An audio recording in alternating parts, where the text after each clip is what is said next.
Pai do Senhor, irmãos. Graças a Deus, estamos aqui mais uma vez para a glória de Deus. Louvamos a Deus, né, irmãos? Porque Felipe voltou, né? Não faz mais isso não, Felipe. Pior que tem que fazer, né? Graças a Deus, irmãos, mas Jesus é bom, né? Importante que nós estamos com Jesus e Ele está conosco. E o melhor é que Deus é com a gente. Vamos abrir nossas Bíblias em Lucas, capítulo 18. Lembrando que quarta-feira passada nós falamos em Lucas, capítulo 18, agora vamos dar uma certa sequência aqui. Nós vamos ler nos versículos 9 ao 14. Lucas, Evangelho de São Lucas, capítulo 18, versículo 9 ao 14.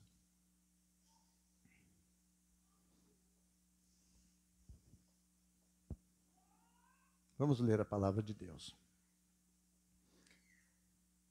E disse também esta parábola a uns que confiavam em si mesmos, crendo que eram justos, e desprezavam os outros. 2 homens subiram ao templo para orar, um fariseu e o outro publicano. O fariseu, estando em pé, orava consigo desta maneira: Ó Deus, graças te dou, porque não sou como os demais homens, roubadores, injustos e adúlteros, nem ainda como este publicano. Jejuo 2 vezes na semana e dou os dízimos de tudo quanto possuo. O publicano, porém, estando em pé de longe, nem ainda queria levantar os olhos ao céu, mas batia no peito, dizendo: Ó Deus, tem misericórdia de mim, pecador, ou que sou pecador. Versículo 14. Digo-vos que este desceu justificado para a sua casa e não aquele, porque qualquer que a si mesmo se exalta será humilhado, e qualquer que a si mesmo se humilha será exaltado. Oremos mais uma vez, irmãos. Senhor, nós te damos graças de podermos estar na casa do Senhor. Nós te louvamos, ó Deus, porque o Senhor é gracioso e maravilhoso para com as nossas vidas. Tem nos abençoado, tem nos ajudado, apesar das nossas falhas, apesar dos nossos erros, mas a sua graça e a sua misericórdia têm nos alcançado. Por isso, Senhor, nós te pedimos, por misericórdia, que o Espírito do Senhor continue falando ao nosso coração. Já falou através da oração, dos louvores, pela sua palavra lida, e pedimos que o Espírito do Senhor fale ao nosso coração, para que nós possamos receber graça, ensinamento e virtude do Senhor nas nossas vidas, para a nossa edificação espiritual, mas para a glória do seu nome. Nós te pedimos, nós te rogamos, no nome de Jesus. Amém. A oração revela o nosso coração. Está claro, irmãos, que esta parábola, ela não enfatiza a oração. É bem nítido quando a gente lê esta parábola que Jesus falou. Mas ela enfatiza a justiça verdadeira sobre a justiça falsa, ou a falsa justiça, né? E ela também, essa parábola, ela continua ainda com base, explicando quem entra no reino dos céus. É uma questão de humildade, porque essa parábola, a primeira parábola que Jesus falou no capítulo 18, do verso 1 ao verso 8, e agora do 9 ao 14, ela está ainda vinculada acerca do reino de Deus, que Jesus fala tudo isso no capítulo de número 17. No final destas parábolas, Jesus ele vai comparar aqueles que são humildes de coração, aqueles que são simples de coração, que estão aptos para entrar no reino de Deus.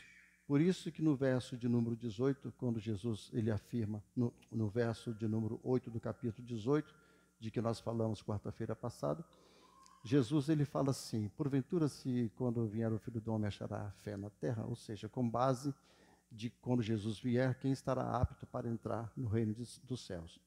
E nesta parábola agora, Jesus no final, no versículo 14, ele vai falar no verso 15, para confirmar aqui no verso 16 e verso 17, ele vai fazer comparações de crianças, ou seja, que nós devemos ser igual crianças, humildes, simples, para fazer um contraponto em relação ao farisaísmo, à arrogância e às soberbas de certos líderes religiosos.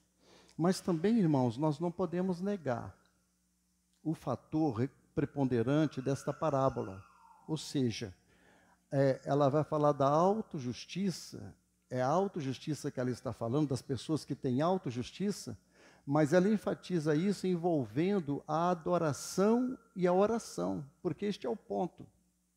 Nós vamos para a casa de Deus para adorar, nós vamos à casa de Deus para orar, e nós vamos à casa de Deus para glorificar a Deus. Esse é o objetivo e por isso nós saímos da nossa casa. Jesus, então, ele cita esta parábola, ele faz esse ensinamento, ele conta esta história. Jesus, ele gostava muito de ensinar por história, por parábolas. Ele conta uma história e ali ele aplica uma verdade na vida dos seus ouvintes. Mas aqui vemos, irmãos, como aqueles que confiam no homem. Essa parábola, a gente vai ver como aquelas pessoas que confiam no homem, tanto no próximo como a si mesmo. As pessoas, igual a Bíblia diz, maldito aquele que confia no homem, ou seja, aquele que confia em si mesmo. É um erro fatal nós confiarmos até em nós mesmos, porque o nosso coração, ele é enganoso. Nós enganamos-nos a nós mesmos. Então, Jesus vai falar aqui que aqueles homens que confiam no homem, a pessoa que confia no homem, aqueles que põem a sua confiança em Deus. Há uma diferença daqueles que confiam no homem e daqueles que confiam em Deus. Então Jesus vai se dar essa parábola. 2 homens religiosos, eles vão ao templo, eles estão fazendo a coisa errada? Não. O que é que eles vão fazer no templo? Eles vão orar, eles vão buscar a Deus. Então, são esses 2 homens. Mas nós vamos ver aqui, dentro desse propósito que Jesus mostra nessa parábola, como que a oração, ela revela o coração. Todas as vezes que nós nos prostramos diante de Deus, o nosso coração vai estar diante de Deus. O coração pode estar trancado, ou o coração pode estar aberto. Ou é possível que nós nos prostremos diante de Deus e mesmo assim o nosso coração não possa estar sendo muito sincero diante dele. É isso que Jesus, ele mostra nessa parábola. Vemos aqui no verso 9, irmãos, lições para um coração que ora com hipocrisia. Jesus vai citar a parábola e ele inicia no verso de número 9. Uns que confiavam em si mesmo, e Jesus então ele começa a parábola. Acompanhei o verso 9. E disse também esta parábola a uns que confiavam em si mesmos, crendo que eram justos e desprezavam os outros. Que coisa pesada, né, irmãos? Crendo que eram justos e desprezavam os outros. Esta parábola, ela se encaixa bem porque, logicamente, ela segue a discussão, como eu disse. Ela segue a discussão sobre o assunto anterior, sobre o reino. Ou seja, ela vai descrever como nós vamos entrar no reino de Deus. De que maneira nós vamos entrar no reino de Deus? Ou a possibilidade de nós entrarmos no reino de Deus. Se estamos aptos a entrar no reino de Deus, então, ou não. O Senhor dirigiu esta parábola a alguns que confiavam em si mesmos, que eram justos, e viram os outros com desprezo. Ele desprezava. Para ele não tinha valor nenhum, a não ser ele mesmo, e religioso, e dentro da casa de Deus, para buscar a Deus. A parábola foi dirigida, irmãos, àqueles que se auto-justificavam. E era o sistema legalista de justiça própria que dominou a vida em Israel, porque a lei dominava Israel. E os ensinamentos foi tanto que essa lei tomou conta de tal maneira o coração das pessoas que ela se achava auto-justa, auto-piedosa. Elas se achavam o máximo.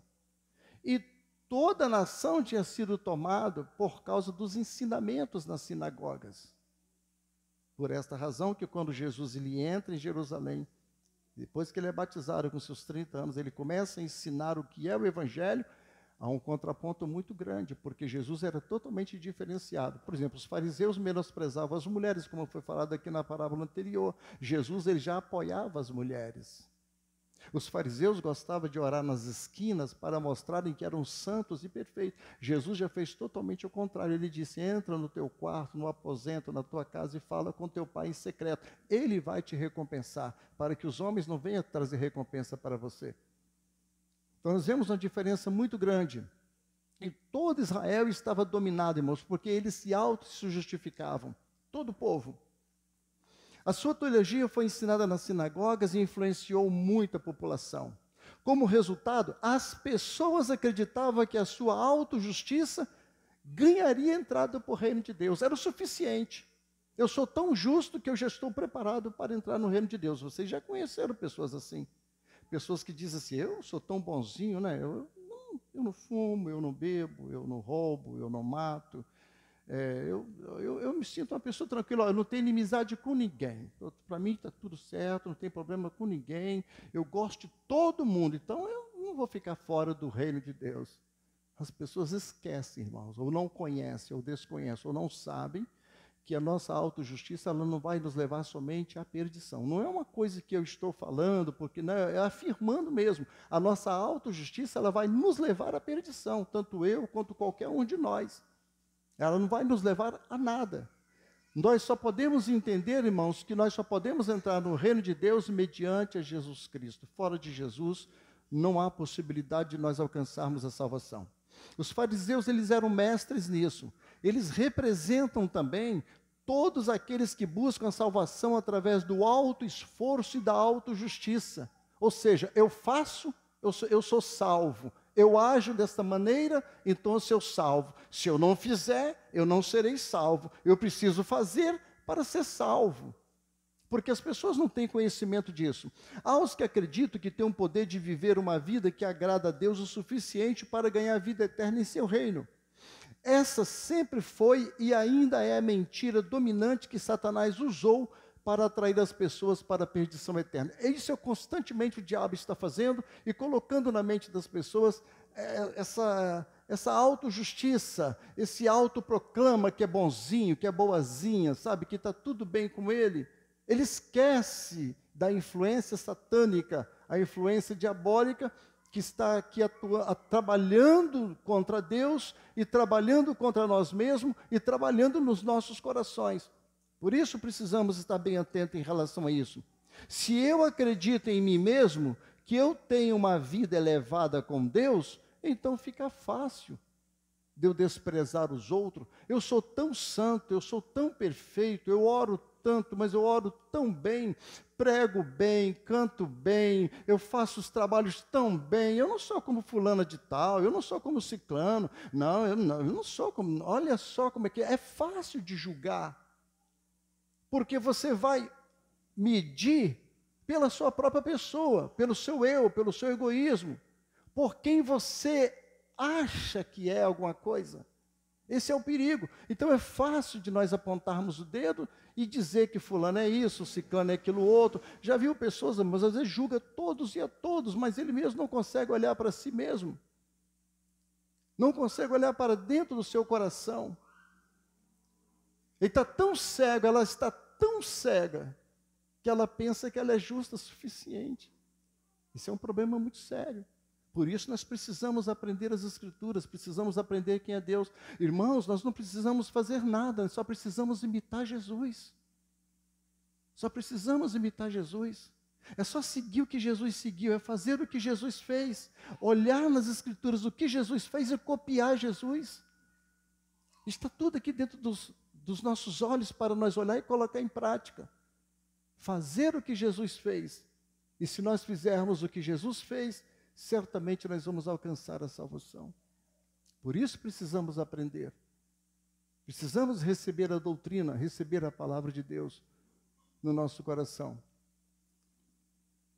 A gente vai achar que as pessoas são carnais, que as pessoas têm um nível espiritual muito baixo. A pessoa não ora nada, eu oro muito, né?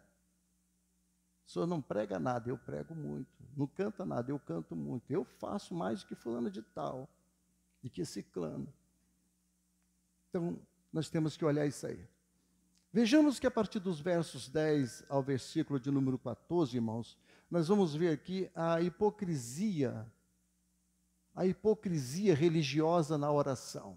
Como Jesus nos apresenta isso na parábola?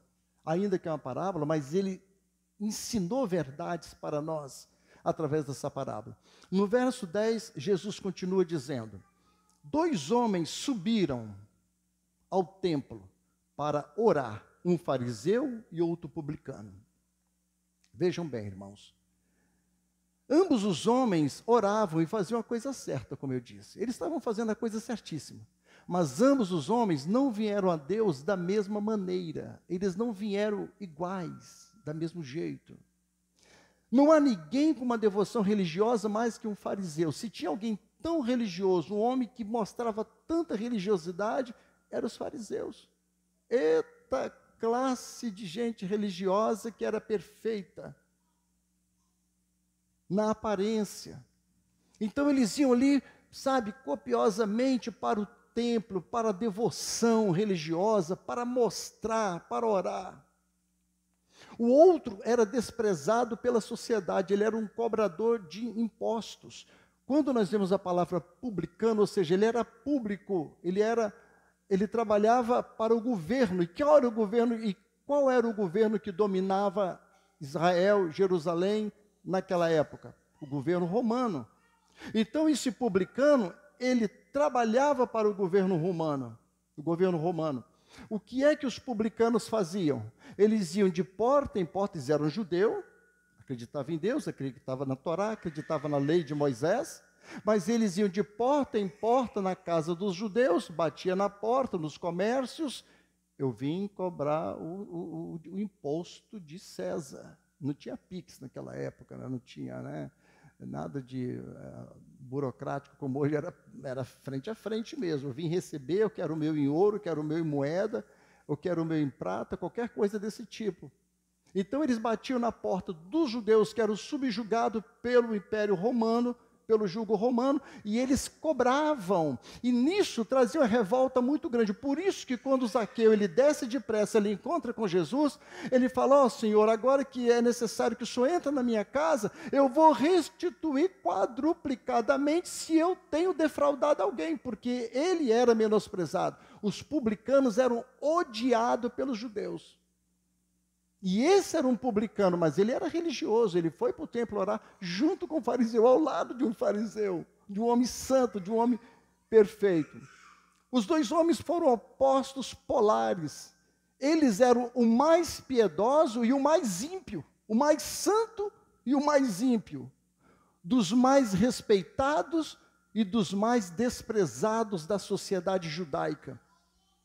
Na história do Senhor, nessa parábola, os 2 homens subiram os degraus para o templo para orar, quer no momento da manhã, ou à tarde, ou provavelmente à noite, na tardinha, no horário do sacrifício. Eles eram religiosamente ali para adorar, para buscar, para ouvir a lei de Moisés. A cena teria sido algo familiar para os ouvintes de Jesus, era natural. Então, aquilo ali, irmãos, os que estavam ouvindo, era natural, aquela parábola que Jesus estava falando. Para as orações a ser oferecido no templo, pois ali era a casa de oração. Jesus, irmãos, sempre falou as parábolas de tal maneira, com tanta simplicidade, para que os seus ouvintes compreendessem, entendessem o que ele estava querendo dizer. E Jesus, ele faz essa parábola, que era um contexto do povo naquela época, que era normal ver as pessoas indo para a casa de oração, ver os judeus indo para a casa de oração. Então Jesus, ele faz uma parábola muito simples. Irmãos, nós é que complicamos as coisas, mas Deus simplificou.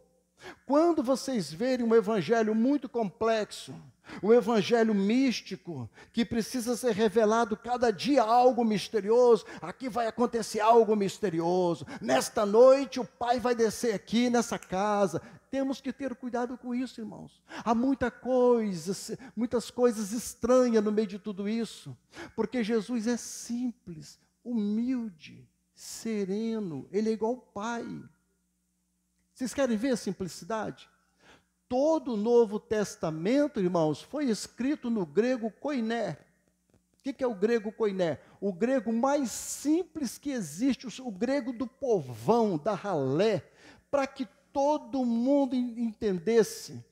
A lavadeira, o gari, as pessoas que trabalhavam nas ruas, como os doutores, os magistrados, todos entenderam a mensagem do Evangelho. De Mateus a Apocalipse, é descrito no grego mais simples que existe para que nós possamos compreender o Evangelho. Jesus veio nessa simplicidade, por isso que várias vezes ele disse, eu sou a porta. Oh, Jerusalém, quantas vezes eu quis você juntar com uma galinha junto aos seus pintinhos. Jesus se compara a uma galinha, aos seus pintinhos, o povo de Israel. A simplicidade para que nós possamos entender o Evangelho. E aqui nessa parábola, Jesus fala da mesma maneira, com tanta simplicidade, para que as pessoas entendam o que ele queria dizer. 2 homens vão à oração. No versículo de número 11, Jesus continua dizendo, o fariseu, verso 11, o fariseu, já entraram dentro do templo, estando em pé, orava consigo mesmo desta maneira, ó Deus, graças te dou, porque não sou como os demais, eu não sou como os demais homens, roubadores, estes homens são roubadores, são injustos e são adúlteros, e nem ainda como este publicano, porque ele estava lá na frente do templo, e o publicano lá atrás. Eu não sou como estes homens roubadores, injustos, adúlteros, e nem como este publicano que está atrás de mim. Eu sou santo, eu sou 10, né? Sou 100%. O fariseu foi ao templo orar, mas ele não orou. Ele falou consigo mesmo, mas não com Deus. Ele orava no íntimo, em sua pequena oração, ele repetiu a palavra eu várias vezes. Se nós prestarmos atenção no texto, ele vai falar várias vezes a palavra eu. O pronome eu. Eu não sou avarento, eu não sou desonesto, eu não sou imoral. Eu jejuo 2 vezes por semana, eu dou o dízimo de tudo. Olha, irmãos, vejam bem. Que arrogância, que petulância, se aproximar diante de um Deus santo, justo, e entrar com essas expressões. Que nojo que Deus estava tendo daquela oração. Que vontade que Deus estava dizendo, sai da minha frente, ou então eu estou descosta para você. Esse tipo de oração, o nosso Deus não ouve, não tem desejo de ouvir, não tem prazer de ouvir, irmãos. Impressionante que é possível dirigir as palavras a Deus e, na verdade, está orando para si mesmo, porque o foco desse tipo de oração está na pessoa e não em Deus. Olha o perigo que nós corremos, irmãos, se nós não soubermos orar. Como nos prostrar diante de Deus? O perigo se nós não soubermos adorar a Deus através da oração. E dizer, Senhor, eu te sirvo há tantos anos. Senhor, eu sou isso, eu sou aquilo outro. Oh, Senhor, por que o Senhor não me dá isso? Deus não gosta desse tipo de oração, irmãos. Deus não ouve esse tipo de oração. A sua paixão é pelo seu próprio plano. A pessoa está preocupada com seus planos, com seus projetos. É isso que o fariseu estava preocupado. Ele não estava preocupado com a glória de Deus. Irmãos, tudo que nós fazemos, devemos fazer para a glória de Deus, as Escrituras diz. Nós viemos da casa de Deus para a glória de Deus, oramos para a glória de Deus, pregamos para a glória de Deus. Tudo o que fizermos deve ser para a glória de Deus, e principalmente as orações. A atitude desse fariseu era, seja feita a minha vontade e não a tua vontade. Oração de hipócrita. O fariseu estava cheio de elogios, porém ele se alegrou, não por quem Deus era, mas sim por quem ele era. O perigo de uma oração hipócrita. O perigo daqueles que não sabem e não conhecem um Deus santo, um Deus justo, que quer ouvir as nossas orações e que está prestes a receber as nossas orações. Ele disse: Deus, eu te agradeço porque não sou como os outros homens. Eu te dou graças. Esta palavra, te dou graças, ele está dizendo: ó Deus, eu agradeço, agradecendo a Deus porque ele não é como os outros homens. Irmãos, nós todos somos iguais, somos feitos da mesma forma, seja nós crentes ou não crentes, todos estamos debaixo da maldição, todos estamos debaixo do pecado, todos estamos destituídos da glória de Deus, todos os homens, ninguém é melhor do que ninguém, ninguém, somos iguais, todos. Mas ele disse: Senhor, eu te agradeço porque eu não sou como os outros homens. O fariseu elogiou a si mesmo e se comparou a outros homens. Não é difícil ter uma opinião tão alta sobre si mesmo quando você se compara com as outras pessoas. E normalmente não é difícil encontrar alguém pior. Porque é fácil se comparar. Quando você se coloca lá em cima e coloca o outro lá embaixo. O pior de tudo é fazer isso diante de Deus. O pior de tudo não é fazer isso escondido, porque Deus, ele vê todas as coisas e sabe todas as coisas. Quando ele espera de nós a oração, o louvor, a adoração, a glorificação no seu santo nome, que é o que ele espera de mim, que é o que ele espera de você. Que você o adore todos os dias. Se você não fez isso hoje, deve fazer. Se você não orou ainda até meia-noite para esse dia, dá tempo para você orar, dá tempo para você ler as Escrituras. Porque é isso que ele espera de você a cada dia, que você ore, que você busque em favor do reino dele. É isso que ele espera de você. Não é o pastor, não é o evangelista, não. É Deus que está esperando isso de você, de mim. Minha filha, meu filho, não deixa passar de meia-noite para orar, para buscar, para ler a minha palavra, porque é isso que Deus espera de nós. Porque o nosso corre-corre, irmãos, a nossa luta é a nossa desculpa diante de Deus. Oh, estou muito atarefado, estou tão atarefado que eu não posso buscar a Deus. Temos que falar, se eu não me falha a memória, Martim Lutero, a frase que ele disse: eu estou tão ocupado que se eu não orar no mínimo 4 horas, eu não darei conta dos meus afazeres. Lutero acordava de madrugada para enfrentar também o que ele enfrentava. Estava tão ocupado que se ele não orasse 4 horas, ele não conseguia fazer os seus afazeres. E aí, ele continua na sua oração, ele disse: nem mesmo como este publicano, na parte B. Ele fala: eu não sou como os demais homens, e nem ainda como este publicano.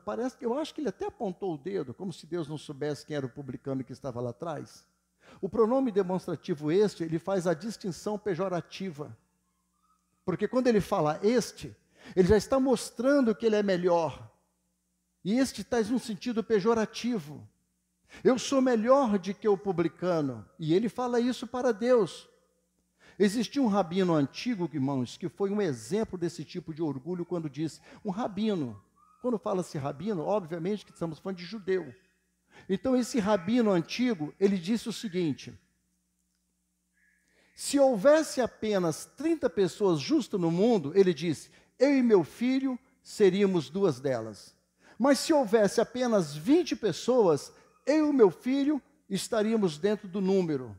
E se houvesse apenas 10, eu e meu filho estaríamos dentro do número 10. E se houvesse apenas 5, eu e meu filho estaríamos dentro dos 5. E se houvesse apenas 2, eu e meu filho seríamos essas 2 pessoas. E se houvesse apenas uma, eu mesmo seria essa uma. Para vocês verem. Homens religiosos, homens que passavam o dia inteiro copiando e estudando a lei de Moisés. Eles se achavam superiores. E para completar, ele ainda continua na sua malévola oração. Veja ainda o versículo de número 12. Aí ele continua falando com Deus. Senhor, eu sou tão santo que eu jejuo 2 vezes na semana e dou os dízimos de tudo quanto possuo. Jejuava 2 vezes por semana, irmãos. Naqueles dias, muitos judeus, irmãos, jejuavam no 2º e 5º dia da semana. Muitos judeus. Mas a lei de Moisés mandava jejuar, acho que parece que era 1 vez por ano. Mas como eles, na semana, mas como ele era tão santo e tão perfeito, ele já fazia aquilo que a lei nem determinava, fazia além do mais. Eu jejuo 2 vezes por semana, porque eles acreditavam, irmãos, que Moisés subiu no Monte Sinai para receber a lei no dia 5º da semana e que ele desceu com a lei no 2º dia da semana. Essa era a crença deles. Então eles jejuavam, esses fariseus, eles jejuavam 2 vezes por semana e o certo era 1 vez por semana. Jejuava mais do que a lei estava pedindo. Era o tamanho do seu farisaísmo. Segundo Barclay, aqueles que desejavam ganhar um mérito especial, jejuavam também nas segundas e quintas. É importante mencionar que estes eram os dias de feira, onde tinha muita gente na feira. Quando Jerusalém estava cheia de pessoas lá no interior, aqueles que jejuavam branqueavam seus rostos, não deixavam os rostos corados, para aparecer, e com as roupas desgrenhadas, as roupas mais simples, e aqueles dias davam a sua religiosidade a maior audiência possível. Fecham aspas. É assim que eles faziam. Botava as roupas mais simples, mexia com o cabelo, botava a pele para ficar daquele bem opaca mesmo, e ficava em jejum, para mostrar para todos que ele era um religioso. Há muitas pessoas, irmãos, infelizmente, nos dias que nós estamos vivendo, que infelizmente haja assim. Talvez não vai fazer como o fariseu, mas até mesmo tem. Se você for olhar, já vi gente aí, que bota roupa como se fosse a roupa de saco, né? Eles pegam literalmente o Antigo Testamento que eles faziam, que era uma prática judaica, se humilhar diante de Deus. Quando acontecia uma catástrofe, eles botavam aquela roupa de saco, roupa de chão, e eles deitavam no chão, jogavam cinza na cabeça e areia para se humilhar diante de Deus e faziam aquilo. Era um costume judaico, eles faziam isso. Hoje, infelizmente, há igrejas que se dizem até evangélicas, estão aí na mídia, estão com tudo aí, com milhares de gente dentro deles, eles botam a roupa de saco, proclamam o jejum, proclamam a oração deles, vai acontecer milagre aqui, e as massas estão lá para ver esses supostos pastores, falsos profetas, usando roupas de saco para enganar o povo e fazendo supostas orações, ungindo ali, ungindo aqui, e para o povo trazer dízimos e oferta, e para mostrar que eles são santos, que eles são perfeitos. É o farisaísmo, o legalismo dentro das igrejas. Ou seja, é aquilo, eu vou fazer, isso vai acontecer. Irmãos, isso é o evangelho do farisaísmo.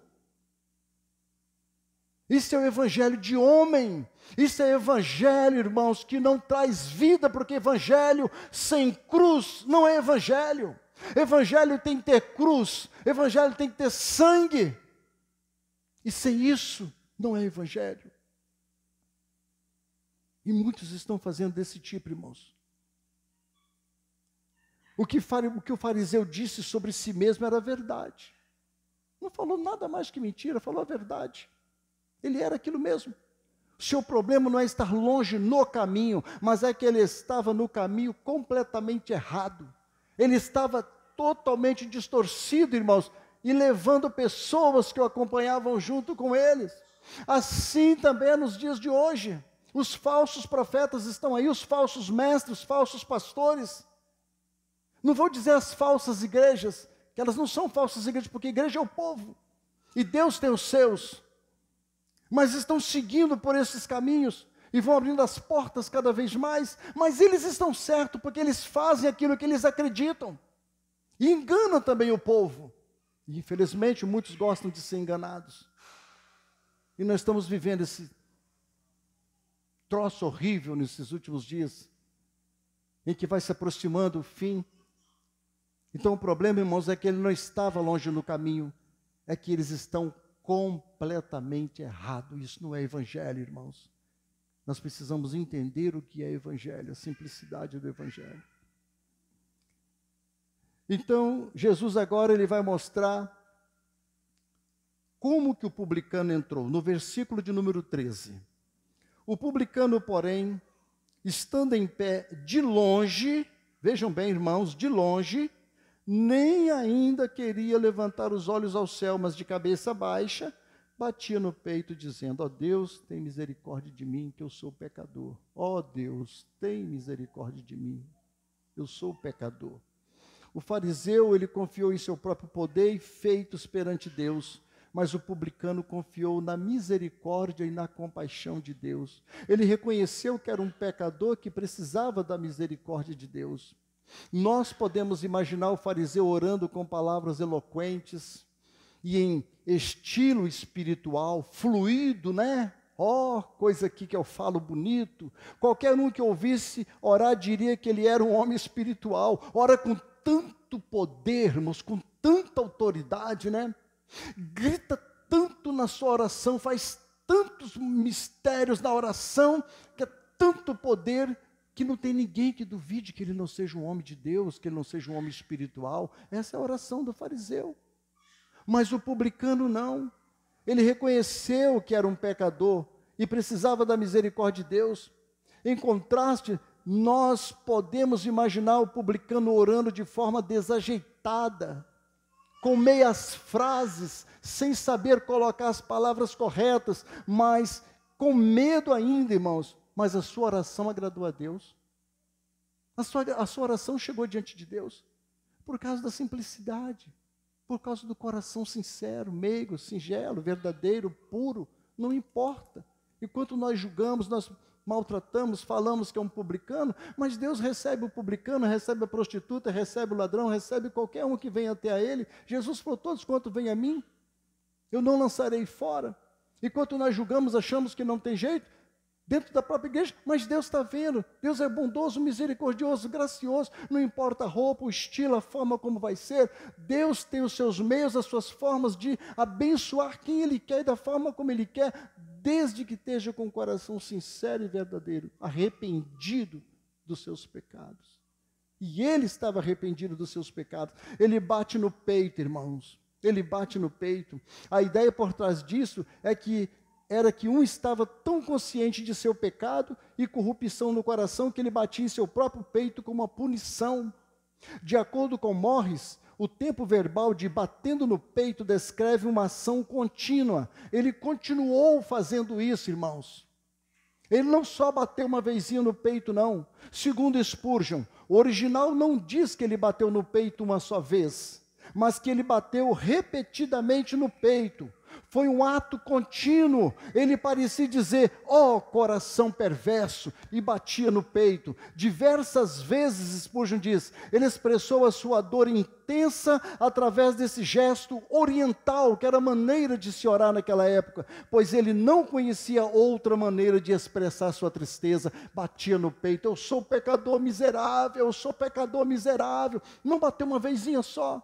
Ele ficou talvez até incomodando o fariseu, incomodando outros que estavam lá orando e buscando a Deus, mas ele estava desesperado: eu preciso da sua misericórdia, porque eu sou um publicano.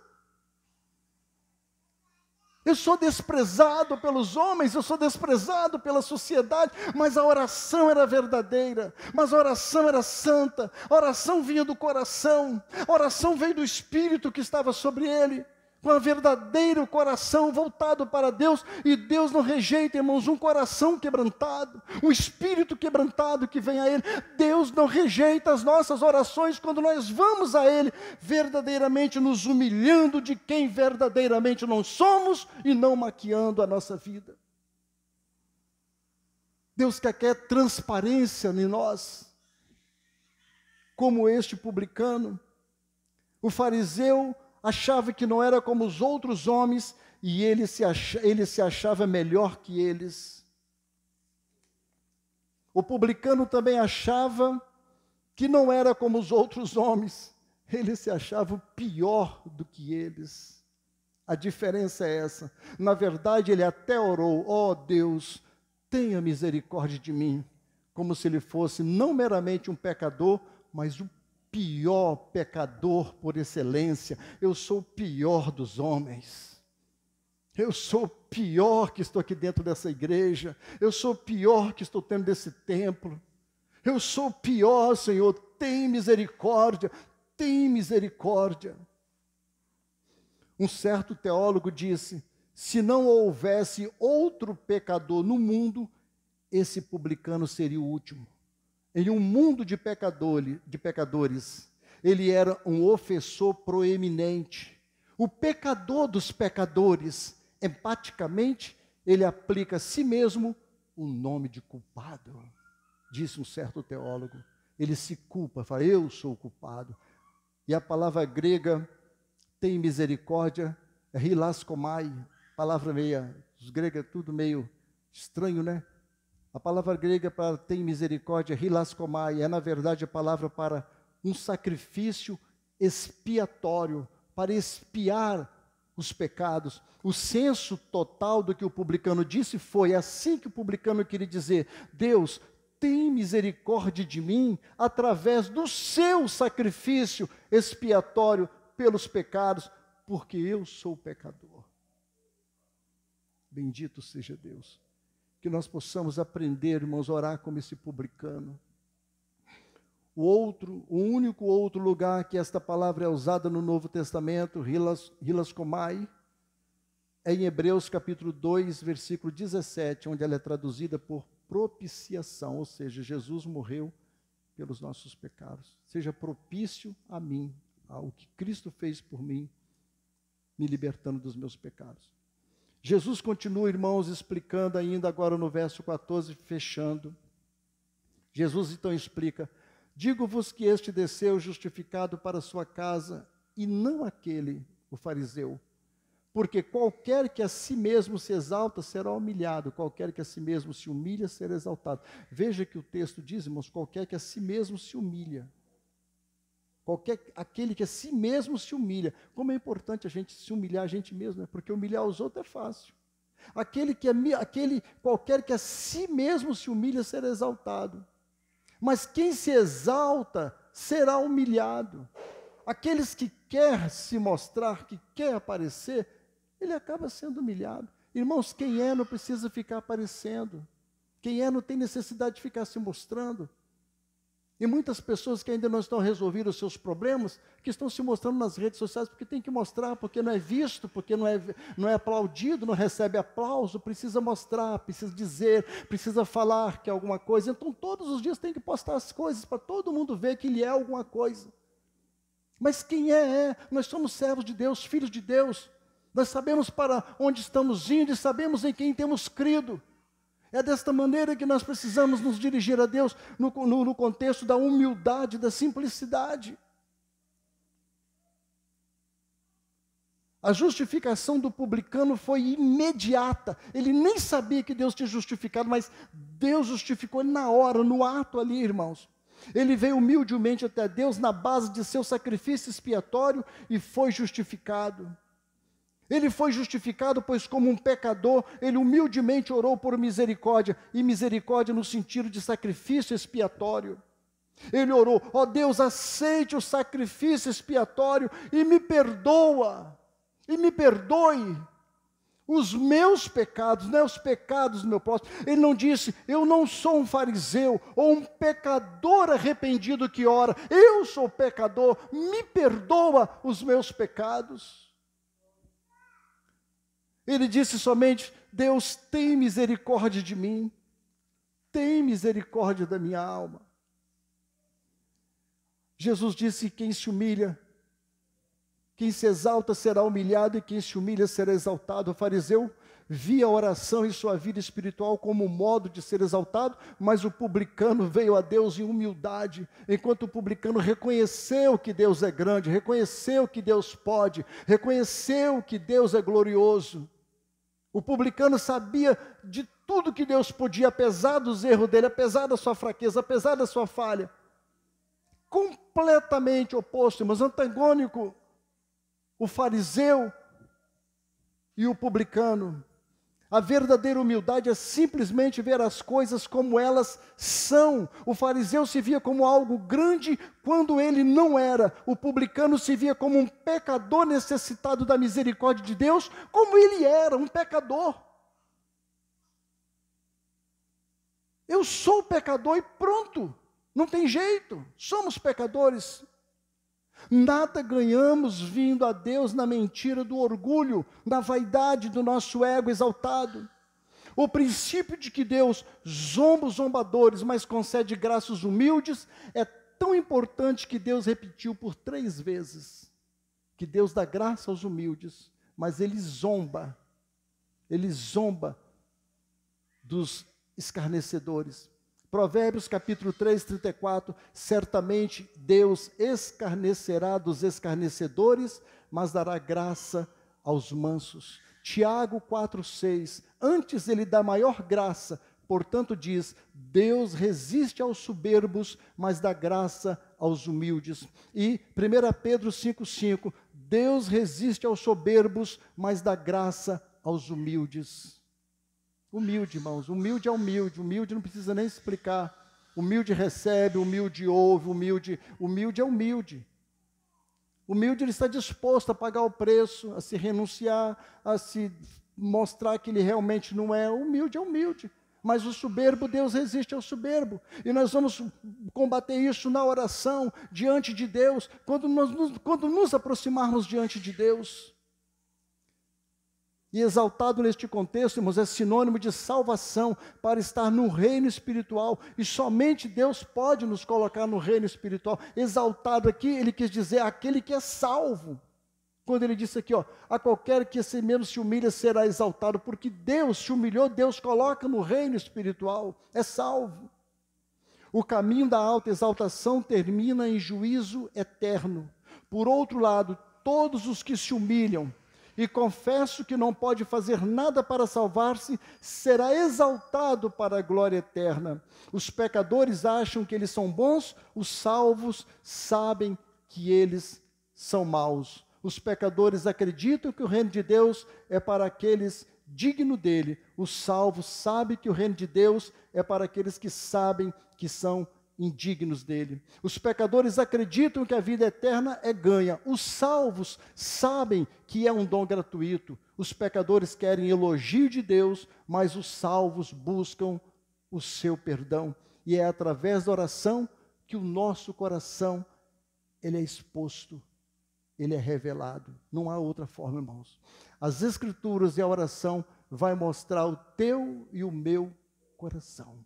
Todas as vezes que nós oramos, todas as vezes que nós lemos as Escrituras, ela precisa mostrar para você, você é pecadora, você precisa se consertar, você precisa se ajeitar na minha presença. Eu, você, todos nós, falando ao nosso coração, irmãos, através da palavra, no poder do Espírito Santo de Deus. A oração, ela revela o nosso coração, o meu e o seu coração. E Deus quer receber a nossa oração com humildade, com verdade, com toda a verdade do nosso coração e sinceridade. No tempo dele, no tempo exato dele, ele faz aquilo que ele apraz. Fecha os teus olhos para nós encerrarmos e vamos orar. Vamos orar mais uma vez. Senhor, nós te damos graças pela bondade e pela sua infinita misericórdia. Nos ensina, meu Deus, a ter um coração humilde, simples, livre da soberba, da arrogância, de toda exaltação, entendendo que nós não somos melhores do que ninguém. Somos todos iguais perante o Senhor. Ajuda-nos, ó Deus, a nossa vida espiritual. Aplica a sua palavra em nosso coração, nos tornando mais humilde, mais simples, verdadeiro diante da sua presença, para que o seu nome seja glorificado nas nossas vidas. Eu oro pela vida de cada um dos teus servos e das tuas servas que estão aqui. Eu peço que a graça bendita e a misericórdia do Senhor flui na vida de cada um, para que o nome de Jesus Cristo seja glorificado. Eu oro por todos, oro por mim e peço a sua graça sobre nós. No nome de Jesus. Amém. Sérgio, está com oportunidade, irmão.